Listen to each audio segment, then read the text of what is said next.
make it good.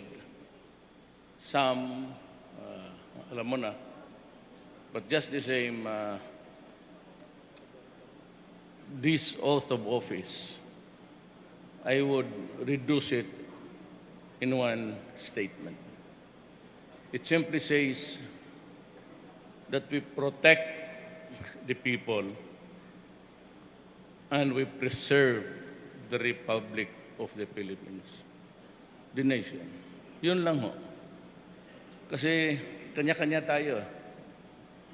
Panggenyo, Bagubo, Maranao, Ilonggo. We don't even share the same menu. We don't even share this sub-culture. Meron tayong general. And we different the same. But at one time in the past, our forefathers agreed to form one nation. Pinaghirapan nila yon. Much blood was shed to what is today ang bayan natin. It is not a perfect one. And it will never be so many things in the years to come. But at least at this moment in our lives, whether written in history or not, aalis tayo sa mundong ito and there's one sense of fulfillment that we have served our country and have served it well. I hope that would be yung mangyari because of our oath of office. Kindly raise your right hands and repeat after me. I state your name. Having been elected to the position of, do hereby solemnly swear that I will well and faithfully discharge to the best of my ability the duties of the present position and of all others I may have their hold under the Republic of the Philippines.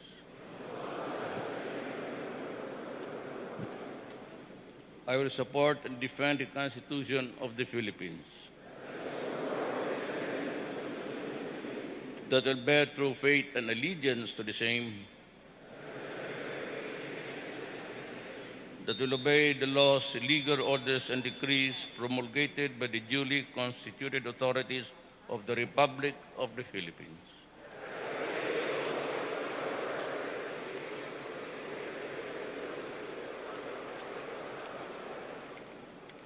And that impose this obligation upon myself voluntarily.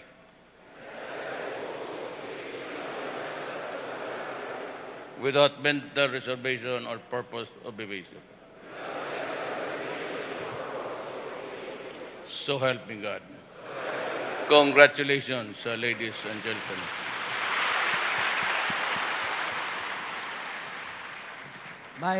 My fellow government workers, the President of the Republic of the Philippines, Mayor Rodrigo Roa Duterte. Kindly sit down. Thank you for the courtesy.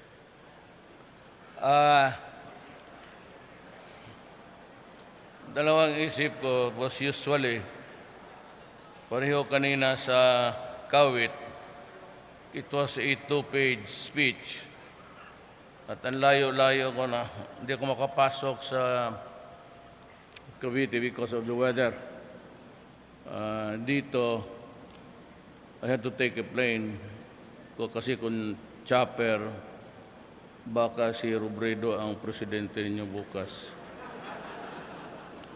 Ay, nakita chopper is visual. But I fly at night. But only on kung clear yung weather. Otherwise, I take the plane. But I fly at night. Gusto ko, enjoy ako na ang dilim ng langit at parang wala kang mapuntahan. In difference to former President, ma'am, medyo mahiya ako na 2 page lang. Mas matagal pa yung pagpasok natin dito. So, I will just start with the acknowledgements of the presence of our guests. Former President Gloria Macapagal Arroyo. Ma'am, magandang hapon po. Interior and Local Government Officer in Charge, Eduardo Anyo. Sir, magandang hapon po. Presidential Advisor for Political Affairs, Francis Tolentino. Former Mayor of Tagaytay. The Presidential Spokesperson, Harry Roque Jr. Mabalacat City Mayor Crisostomo Garbo and the other local government officials. Our newly elected Punong Barangays. Kasama ko sa gobyerno, mga kababayan. You know, sa grupo ng mga tao sa gobyerno, maraming namatay na barangay captain. Almost every day, you can read it in the newspapers or hear it over the radio na pinatay ang village chief or punong barangay and everything. Ang losses natin sa barangay officials halos magkapareho sa military pati police. Same ratio. And that is because those who died remained true to their oath of office. Talaga nagpakatotoo sila and maybe in defending the integrity of the Republic. Yan ang karamihan dyan. Hindi ko naman I cannot speculate on the other reasons why. But I can only convince you this afternoon na yan nga, to protect the people and preserve the nation. We agreed on that many years ago. So ang ating the flag that keeps us united, including the Moro of Mindanao, those who believe in real peace. I hope you'd understand itong dynamics ng ating bayan. There is a pending bill which we hope to become a law. And we further pray that hindi naman abusuhin ng lahat, and it will bring at least a degree of peace in Mindanao. Kasi yung sabi ni Murad, there will be no decommissioning of their armed force unless they get the BBL. Ako po, bilang I am not a soldier. I am not a policeman. I am a government worker elected by the people to search the elusive peace for our nation. Kung yan lang ang matrabaho ko and I accomplish that, okay na sa akin. I was here during the campaign and nagsalita ako ng marami. But for the rhetorics that was spoken here by me, actually kung tignan mo, 4 lang ang aking pangako sa bayan. And that started because of the presidential debates and we were given so little time. At alam ko naman, I cannot say anything in 1 minute and 30 seconds. So bullet lang ako. Fundamentally, I promise that I will stop corruption in government. And that I will clean this country of drugs. and criminals, and that I will talk to the enemies of the state in search of peace, and that is why I have invited si Season to come home peacefully, and I will guarantee his personal safety and security. And sabi ko, I can only afford to give you 60 days. For despite of all the previous talks that we have had, it ended in a failure. But I'm willing to walk the extra mile. Sabi ko, 60 days. And that will be the most critical moment ata sa pagka-presidente ko. Kasi ako ang magastos, ako ang magbili ng ticket, then I will provide for the billeting, but you come home in peace to talk and stop extortion and taxation, and that your troops will stay in a particular place. Kung tawagin nilang kampo, fine with me.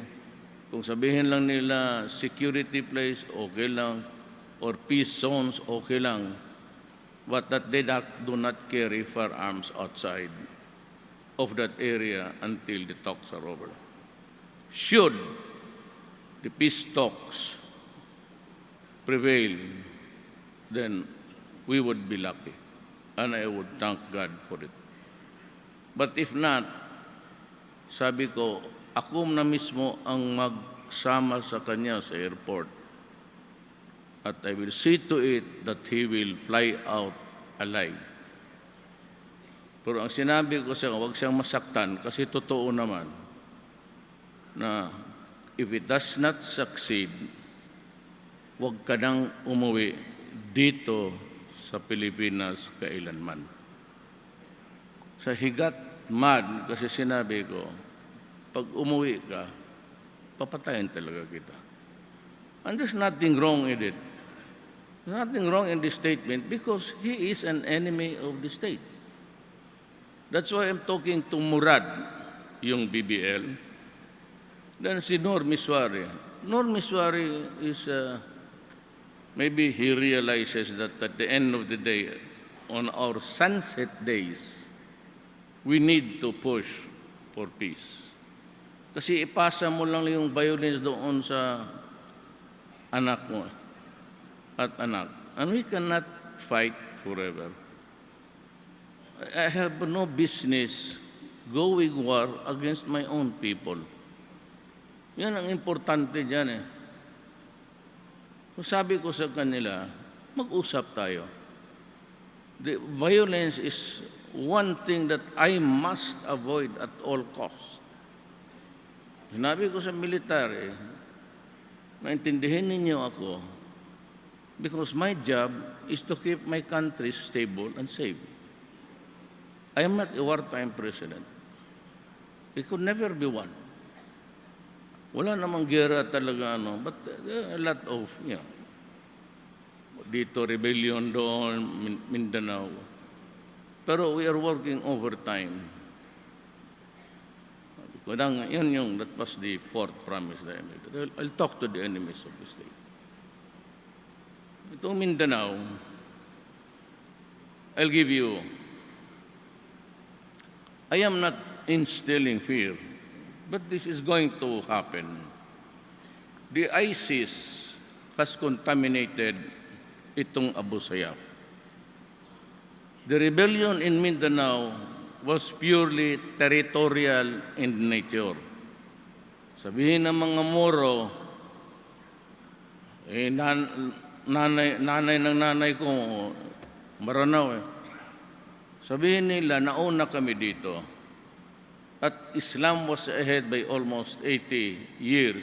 Sabi nila 100. But when I was a congressman, nagbisita ako sa Malaysia. I went to the archives. Basa-basa lang because I'm interested in history. So nauna yung Islam doon. So by the time the Christians made the inroads there, Pag ikay Pampangueño, Cebuano, Ilonggo, Hiligaynon, you are not an original native of Mindanao. Mga anak na lang kami ng mga Pampangueño.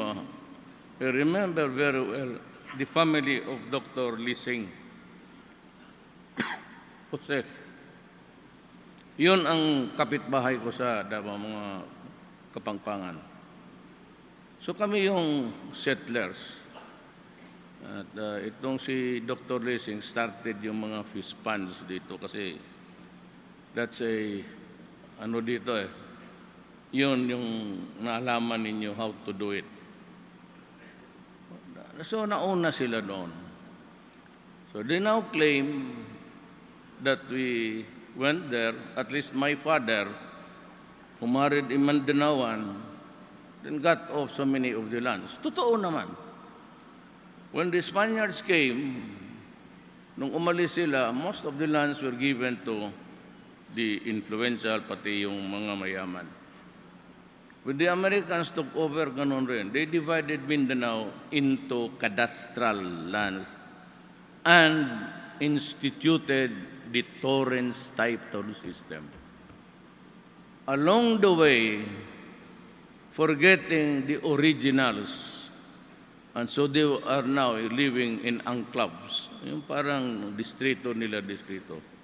But never except for Cotabato, Lanao, yung traditional stronghold ng Moro. So we understand that, and we are ready to talk. Maybe create regions exclusively for them. Ang tingin ko kasi, ma'am, ganito.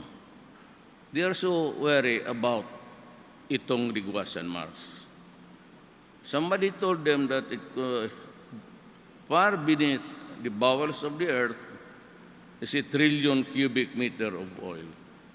Sinabi ko, hindi namin kukunin yan. As we promise, yung lahat ng natural resource inyo.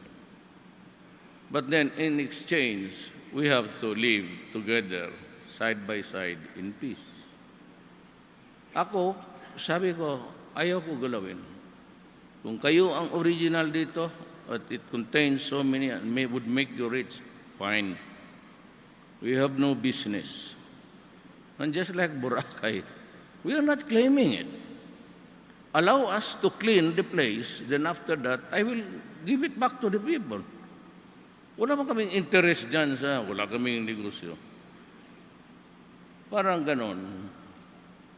So yan ang proposal ko. Itong droga, tatapusin ko ito sa panahon ko. Kung hindi ko matapos sa salita, tatapusin talaga kita. Believe me. I will publicly sasabihin ko, if you destroy my country, I will kill you. Sigurado yan. If you destroy the young of the land, yung pag-asa natin, mga anak natin, yun ang inaasahan natin. Kung sirain mo ang anak mo, I will put you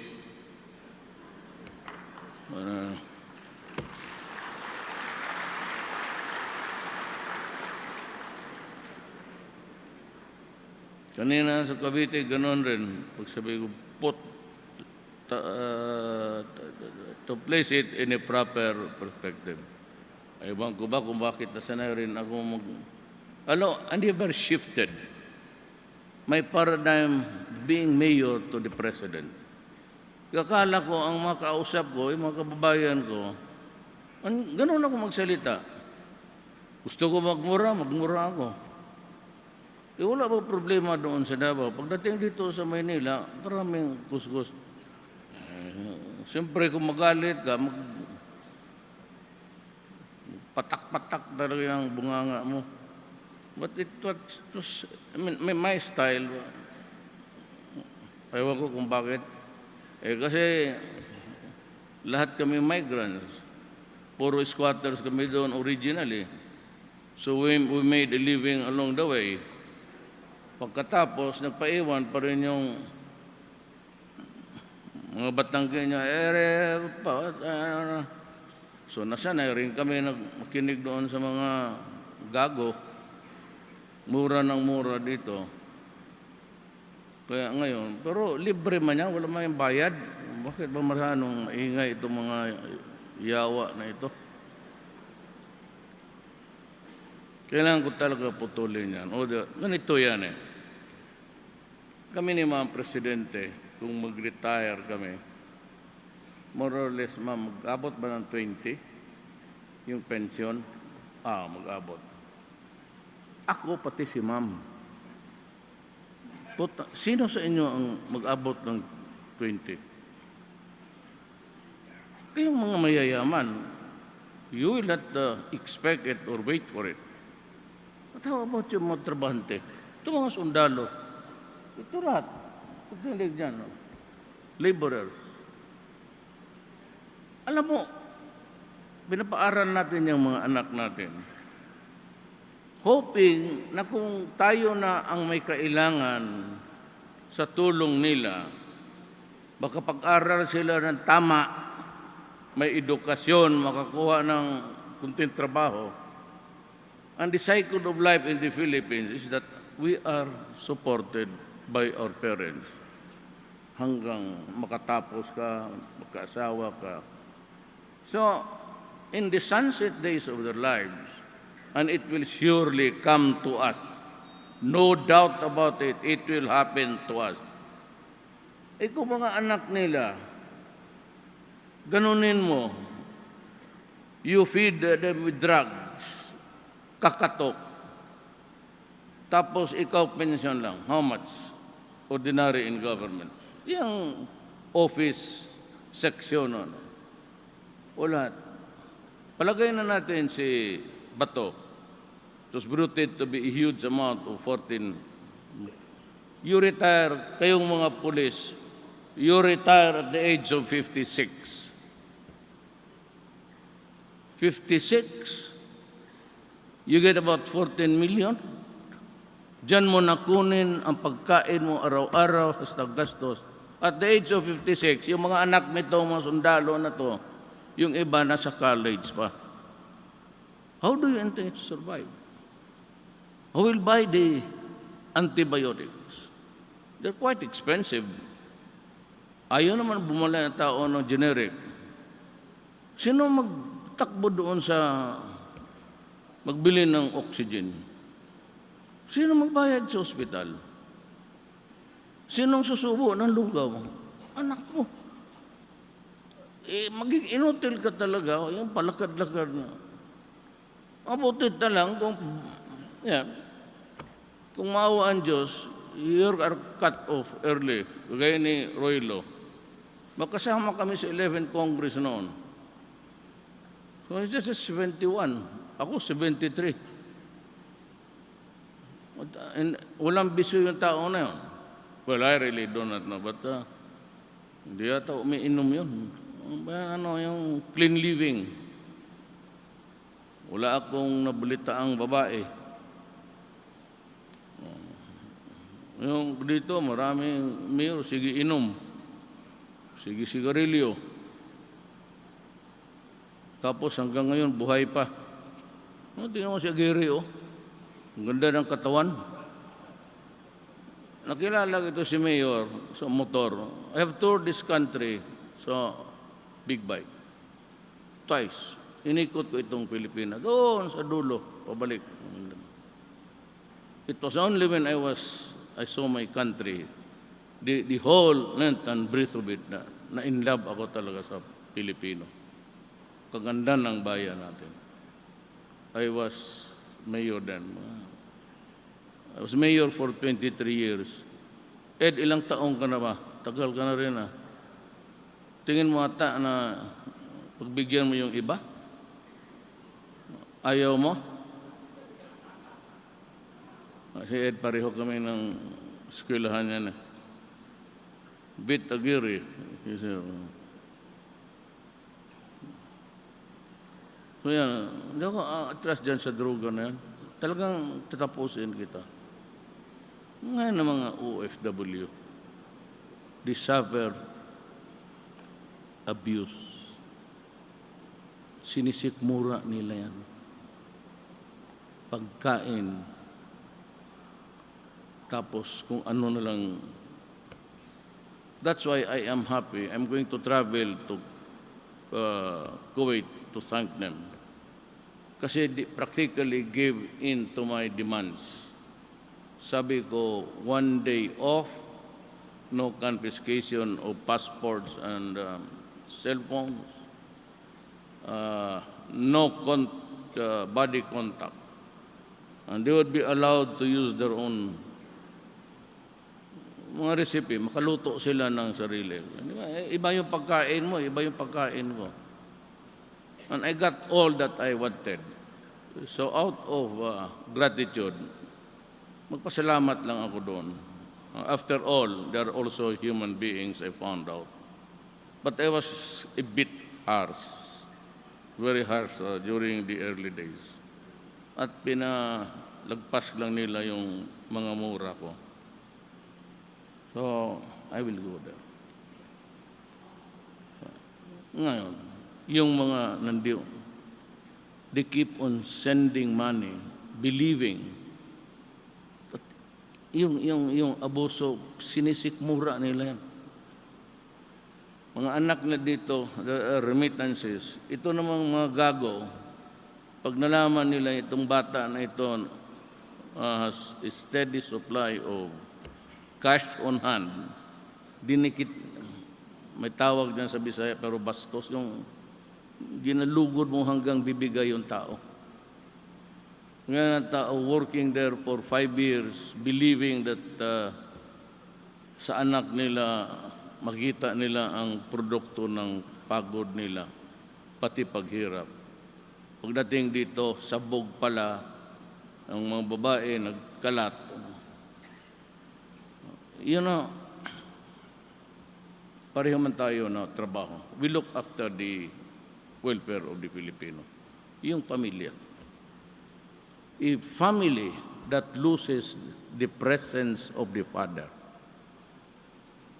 tapos walang tatay ang pamilya, that family becomes dysfunctional.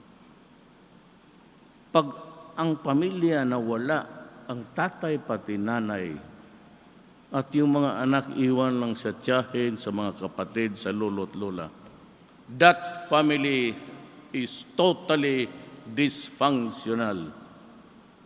Walang makita ng nanay pati tatay because they're struggling to make a living. So it behooves upon us now how to improve the economy. Napapasok ito, magbalik ito sila, not for anything, but for the sake of the Filipino na mahirap. Na makabalik sila dito sa pamilya nila and start all over again. Kasi pag prangka ako sa the absence of the wife, pati yung the absence of the husband, diyan mapapasok ang, hindi naman lahat, but pardon me, no offense intended, mga liwa yung lalaki o yung babae. Because of the absence. Human beings follow the fundamental rule of biology. Maghanap talaga ng ano yan. And with that kind of absence, aywan ko lang. Iwanan ako ng asawa ko 1 buwan, wala na.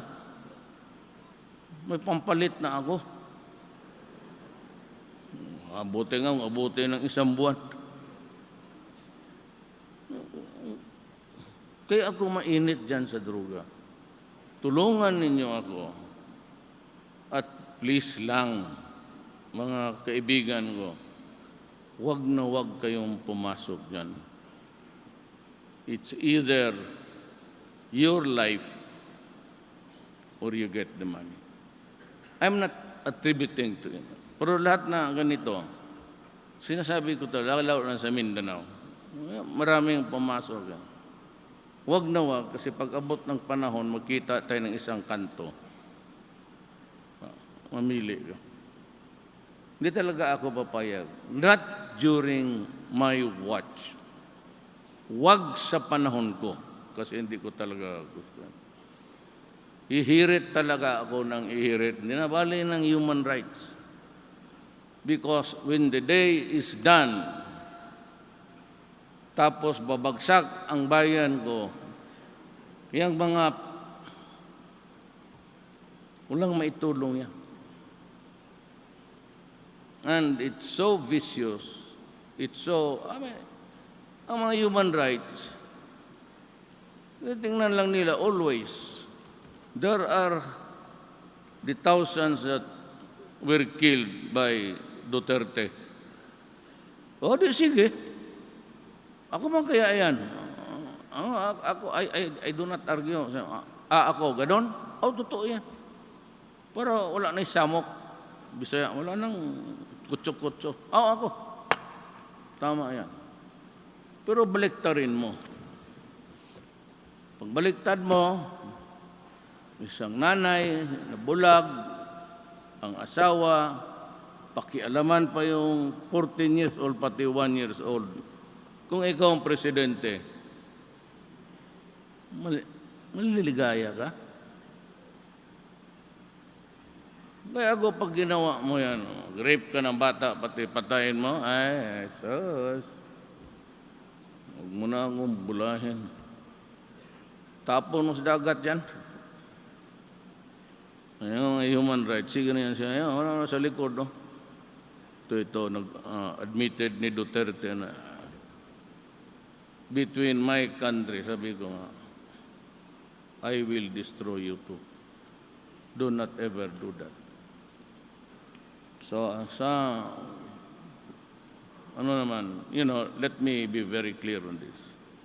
And you ask the cabinet members there, no commercial contract of any kind, kaya MRT, king sa railway ninyo dito, kung ano man yung runway sa Clark o yung airport na bago tatan, those papers do not reach my table, either sa opisina or sa bahay. I do not allow it.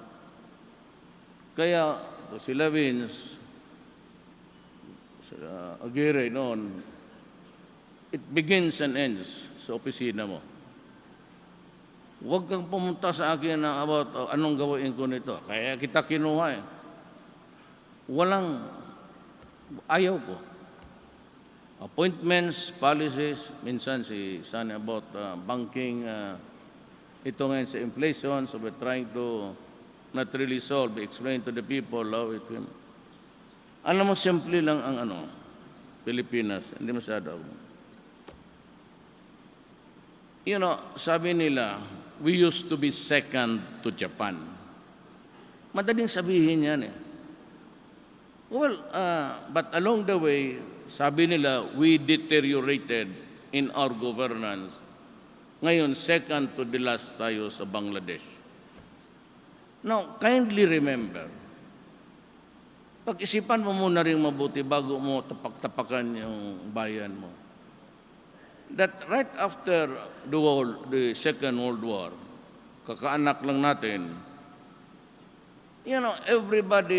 every nation was searching for their natural resources. Ang Indonesia struck oil. Malaysia, binigyan ng Panginoong Diyos ng oil. Ang Brunei, sobra-sobra binigyan ng oil. Ano ang oil? Lahat makita mo. Dito. Lahat yung nakatali ba yung chandelier niya? Mukhang hindi masyado mahigpit, oh. Ganoon rin, yung pointed pa yung kubir-kubira mo yung ulo mo. Walang binigay ng oil. Paggawa niya ng oil, makina eh. Paggawa nitong makina. Lathe or whatever, the basic machine, wala tayo. Lahat makita mo, pati paglakad mo, papunta ko dito, gas. The airplane itself is a product of oil. It is a product of a machine run by oil na wala tayo. Kasi yung struggling tayo. Ngayon, punta ko ng Alegria sa Cebu. So, baka pagbigyan tayo ng Panginoong Diyos. Lahat eh. It constitute about 1/3 of our, lahat gawain mo. Sapatos, damit. It's a product of oil. Wala kang makita na hindi oil because of the machine na patakbuhin mo, which is run by oil. Yan yung anong gusto ko maintindihan ng hindi naman talaga tayo nagkulang sa wala lang tayo that single commodity which is very crucial in the development, wag na yung progress, development of the country. Ano so, ganun ang natin. Bawiin natin sa ibang bagay. Ako, I do not propose that there would be a pagbabago, yung change talaga may makita ka na magagandang bagay. But I will stick to my promise. One is corruption, drugs. I'll talk to then law and order. Hindi ako pwede ang mayor ako tapos magpatayan lang dyan, hayaan ko lang ng ganun. I cannot stomach that. Makialam talaga ako. Now, dito sa trabaho ninyo, ano ang trabaho ko? Ang trabaho ninyo. Limitado ako sa siyudad, kayo sa barangay. Ano bang diferensya natin? Kung 3 ang asawa mo, 4 yung akin. So, kung may girlfriend ka ng 2, o may 3 ako, ganun lang yan. So, if you cannot govern your barangay the way it should be run, magkakaroon tayo ng problema nito. Then, yung munisipyo mo, malakas. Malaman kasi namin malaman ni John Anyo. Kung maraming kaso, maraming rape, maraming patayan, droga, by the apprehensions sa law enforcement, then there must be something seriously wrong sa barangay mo. Either you are into it or you do not do what is expected of you. Ako ang guarantee ko, including the police, the military, and all, pati kayo, remember this, pag nagka-atraso kayo, and there's a case filed against you, and you think that you are in the performance of your duty as a barangay, tapos napatay mo o nabugbog mo, do not be afraid. I will, sabihin mo lang, the only thing that I ask of you is, kung mali mo, huwag ka na lang lumapit sa akin. Pero kung sabihin mo, Mayor, ayaw ko kasi tawagin ako presidente. It's very unsettling. Pag Mayor, nakaka-react agad ako. Kaya Mayor, alam mo ganito ang nangyari. Just tell me the truth. Wala kang problema. Then I will back you up. At kung ano sabihin ko kay local government na please kindly go over this because this is something. Kasi ang iba magdiretso sa akin. Nasabihin ko lang kayo dyan, what is fair and just? Yun lang, yung legal. At medyo sumubra ka, ako na ang bahala. Yung nagdemanda sa iyo, tapusin na lang natin para wala na. Akin na yan. Lalo na kung hiritan mo, huwag ka lang basta-basta, lalo na droga. Total maraming trabaho ng police, maraming. You go to the police, at kung wala kang, you do not find any relief, you just tell me or you go to Secretary Anyo, tell him straight na itong police na assign doon. Then he will make the corresponding decision. So kung mapatakbo, napunta ho na kayo ng Davao. Napunta na kayo ng Davao. Oh. Ngayon, hindi ko pinagmamalaki. Sinabi ko lang sa inyo ngayon, sasabihin ko, na nung mayor, nagtrabaho talaga ako. So for 23 years, ako yung mayor. So I was able to shape the, not really the destiny. Ay mahirap yan, parang Diyos ka. I was able to shape the design of governance sa syudad. Punta nga kayo doon, tingnan nyo. Maglakad kayo baski saan. Maghanap ka ng droga kung may makita ka, aywan ko.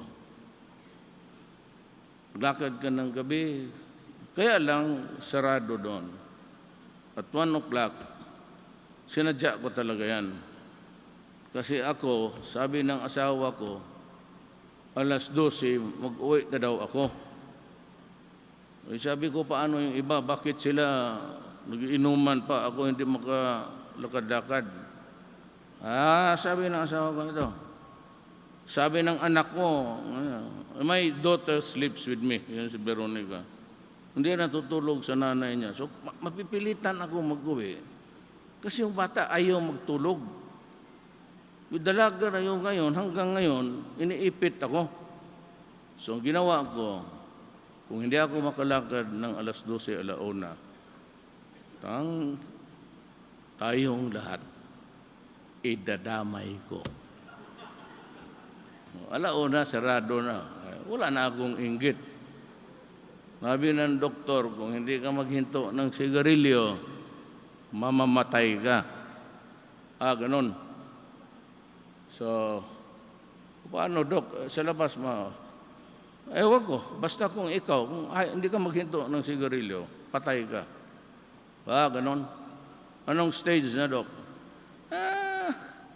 Mga stage 1. Yung Barrett mo, mga stage 1 rin. Sabay-sabay na sila. Ganon. Sige. Inuman, alas 12, tapos tayo, uwi. Hindi rin ako makainom. Di wag na kayong uminom ng sobra. Damay-damay lang man ito. Walang pasyal, hindi ako makapasyal, wag kayong mamasyal. Bakit mo kami damayin? Problema ninyo yan. Ako ang hinalal ninyo, ulol. Sunod kayo sa akin. Ganun na yan. So, Davao City is a bit courteous ang mga tao doon. Ayaw ko yung mga magbili tapos nakasimangot. Even tomorrow, maranaw yung lula ko. Sabi ko, kayong suplado na medyo magalit na ngumiti kayo. Lahat, pati yung polis maghuli, ngumiti kayo. Yung mga maganda, lalo na ngitian mo, baka maswerte ka pa.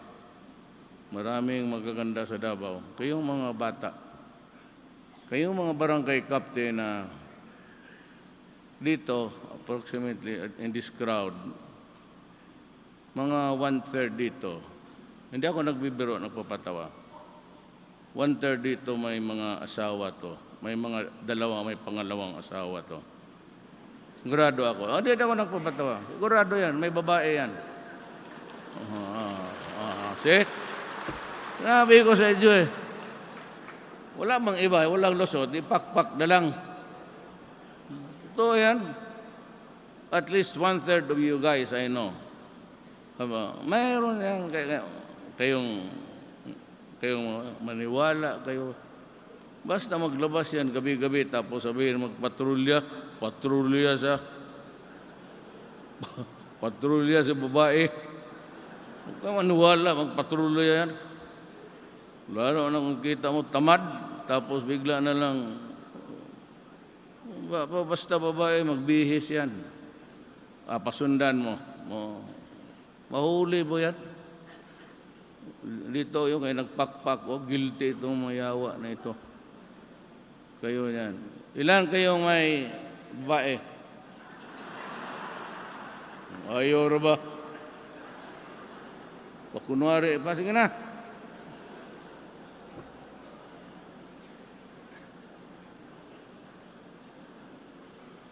Ganun lang yan. So that is what life is all about. So I am happy that I was able to talk to you. It's always crime and criminality, lalo na ang drugs. Hindi ako pwedeng bumigay dito. Maliletse ang bayan ko. And it would not be fair. Because even during the presidential debates, maaga akong matapos. Kaya limited time, sabi ito gawin ko. Corruption, hindi ko. And I'm doing it. Lahat ng nauna yung mga kasama ko sa mayor's office in 1988, kasama ko na. Talagang pinatalsik. Early on. Kaya yung bantay kayo dyan yung, well, I thought that they were really in good faith, in utter good faith. Sabihin, takbo ka kasi ganon, kaawa ng Pilipinas. So, manalo ka, you accommodate because you trust them as friend. Only to find out na ang unang magkalat, sila. Travel ka agad, taking, papanaluhin ka, tapos pag nanalo, nandyan na. Punta ng kung saan, climate change sa Africa, climate change dito sa Chicago, climate change doon sa Ontario, climate change sa, puro climate change. Tapos ito namang Pilipinas, isang bagyo, pinupuwit pa ng isa na palabas. Walang nangyari sa climate change, ang gasto. At puro lahat nagpuntahan sa climate change. Ano? If you have incurred 21, 20 travels a year, to go. Pati yung mga, talaga yung mga malalaking opisina. Kindly. Ayaw ko na lang mag-file ng kaso. But if asked, I will name you. Because that is my duty. Teka muna, hindi ko nabasa pala ito. Basahin ko lang ito, ha? Kasi ang gumawa nito, baka yung mga doon, no? Magagalit yan sila ilang. I might just read, just take about a minute. Today is a very important gathering. I stand before you, some of the most dedicated and passionate civil servants of our country. No doubt, I believe, sulat nito. Hindi naman lahat but if you. Naniniwala talaga ako sa inyo. So kung ano yung ginagawa ko as city mayor o yung presidente, sundan lang ninyo. Salvage dito, salvage doon. Sayang sabi ng human rights, I congratulate our newly elected Punong Barangays and thank them for accepting the challenge of public service at a crucial moment in our nation's history. As you take your oath of office and swear in front of your family and supporters, and may I add, before God and people, I trust that you will uphold excellence, accountability, and transparency in your respective offices. Keep in mind that you are operating within the context of a nation. Let us set aside our personal interests as we selflessly and tirelessly fulfill the duties and responsibilities that come with our positions. We owe it to the Filipino people to serve with humility and lead with integrity. Our fight against criminality, corruption, and illegal drugs continues. As you advocate for the sectors you represent, I join the newly elected barangays to ensure the implementation of the anti-illegal drug efforts, such as the establishment and operation of the respective barangay anti-drug abuse council. May I cut here? I might consider arming you if I think in my assessment and evaluation at tatanungin ko yung police pati yung intelligence community, if you are really into it, the crime, I will support you. and I may grant you possession and to carry your firearms.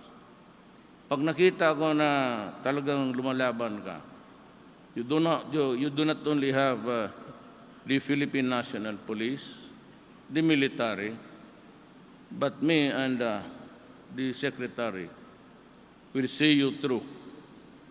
Hindi ko kayo pababayaan. At kung sakali man, ito no, at kayo'y madisgrasya,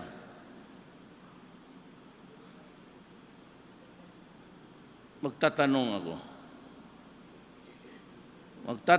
ako at re-raise back ako. Tandaan ninyo yan. Pag kayo ang disgrasya dyan sa anti-drug, anti-criminality, magtatanong ako. And hindi ako magpalugi. Magkakaso kayo, nandyan ako sa atin. And I will even pakialaman ko. Kasi performance of duty is something which I am respectfully asking you to enjoin you to do your job. Para pasubo kayo, hindi ko kayayaan. Just like the police and the military. Pag performance of duty, I will never relish the sight of a law enforcement agency or a barangay captain going to jail kasi iniwanan kayo. Mag-i-intervene ako. Hindi yan korupsyon. Kaya na, nakialam si Duterte sa korupsyon. Makikialam lang ako pag trabaho mo. Sabihin ko, anso, may kasi, ayan, korupsyon kasi kinausap yung, ano, how about may barangay captain na namatay? Paano yan? Yung pulis ko o yung military na kinatay ninyo. Ibig sabihin hanggang dyan lang istorya natin. Mahirap yan. Hindi naman sanay tayo sa vendetta, but just an assurance that you will have my support and I will take the cudgels for you. Di ako papayag as president. I'm willing to go to jail if need be. Wala naman, matanda na ako. So, no more. Magbasa na lang ako doon sa loob. Ngayon, kung may mga kontak ka, kagaya mo, yung nasa kulungan ngayong gaga na yan, pati siya nakakaroon ng bisita sa loob. Conjugal visits, they call it. And the strangest of all is that she was not a wife, but she was frequenting the place, maybe to, and the privilege was granted because of a conjugal visit. Pero mapunta ka doon sa loob, magpaano ka lang, maswerte siya. I urge the newly elected officials to work closely with the national government in creating solutions that not only respond to the needs of our citizens, but also restore their faith and confidence in our leaders and institutions' capacity to serve. What we will now do is to help shape our nation's future. If we are to create progress that is truly substantial and sustainable, we must demonstrate the passion and determination to secure and improve the lives of our people. I have the greatest trust in the experience and ability that each one of you possess. Together, let us use this opportunity to bring valuable and meaningful reforms in our bureaucracy so that we can get rid of society's ills and usher a real and lasting change for the benefit of the people. Before I end, wala akong partido-partido. I won dito sa Pampanga because si ma'am ang nag-support. Ma'am, salamat ha. Salamat sa inyo. Palakpak naman kayo. Klase. Pasalamat na yung tao, tapos titinginan lang tayo dito. Well, I really won here. And so I'd like to thank, and in some places. But ako, I do not. Usually, a president prepares a national program of 6 years. Ganun. Sabi ko, hayaan mo. Sulat ang nauna to benefit was Cebu. Then Clark will be the next. Maraming trabaho yan. Sabi ko, unahin na ninyo yung ibang lugar. I will be the last. Hayaan mo na yung Davao. Kaya yung sa subdivision ko, when I became mayor, kasabi ko, kung hindi nyo na-concrete lahat, wag na yung akin. Only after that you have cemented it, then you might want to look back and do the same for me. Kaya nauna kayong lahat, Cebu, then I think Panglao, because we have to build alternative places where tourists can go. Now, let me be very clear.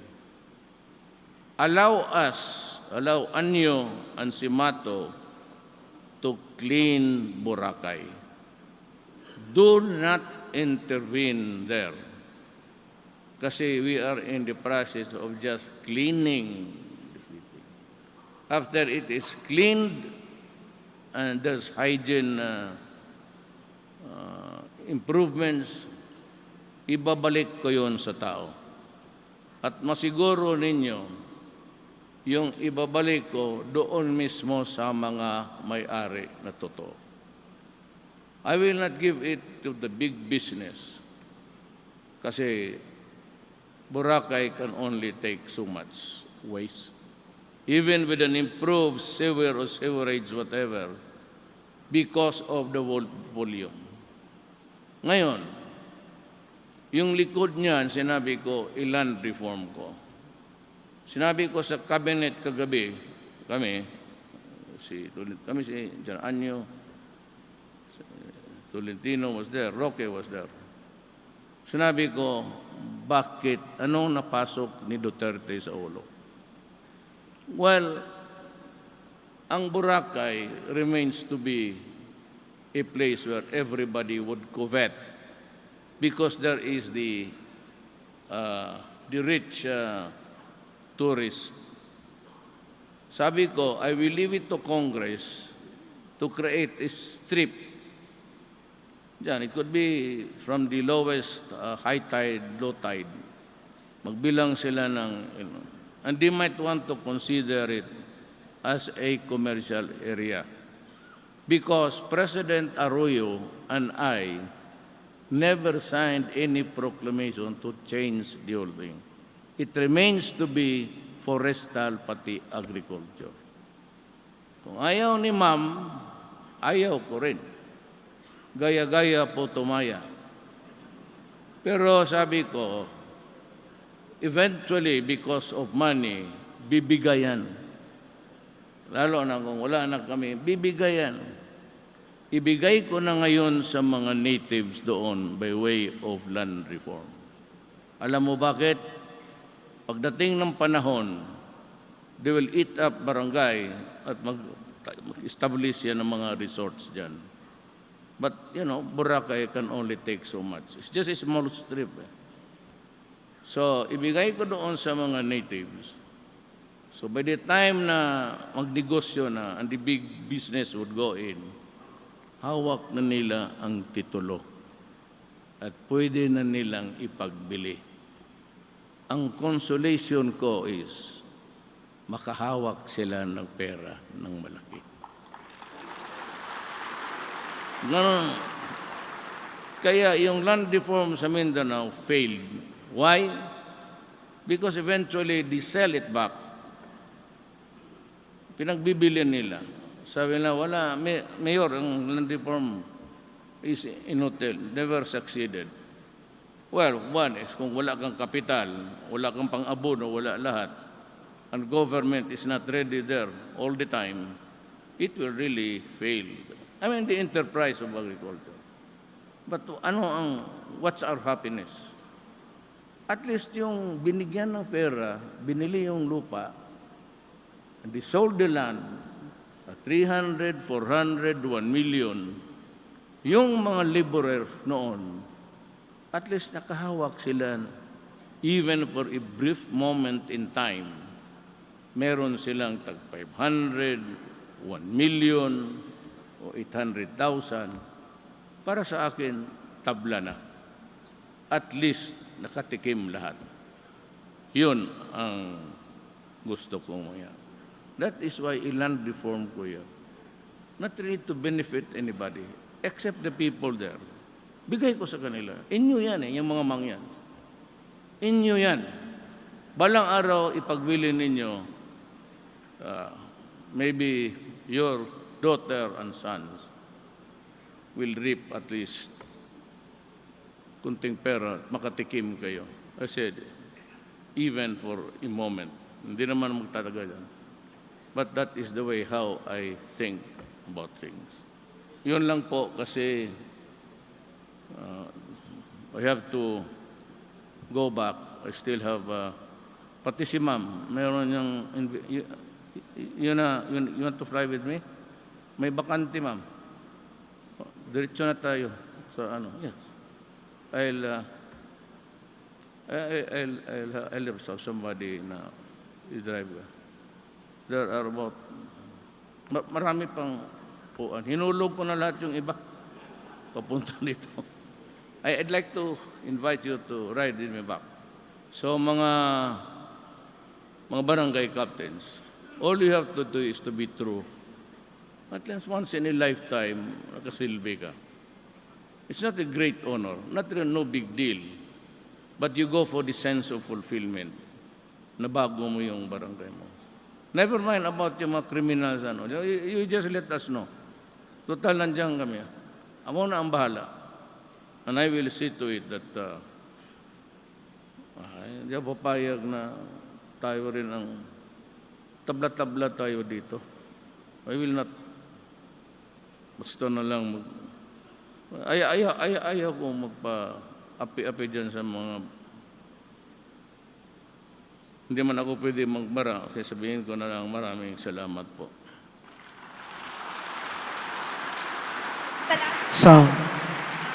Maraming salamat po, Pangulong Rodrigo Roa Duterte. At this point, may we request our President to please go downstage for the photo opportunity with the Punong Barangays, together with the Congresswoman and former President Gloria Macapagal Arroyo, SILG Anyo, Spokesperson Roque, Presidential Advisor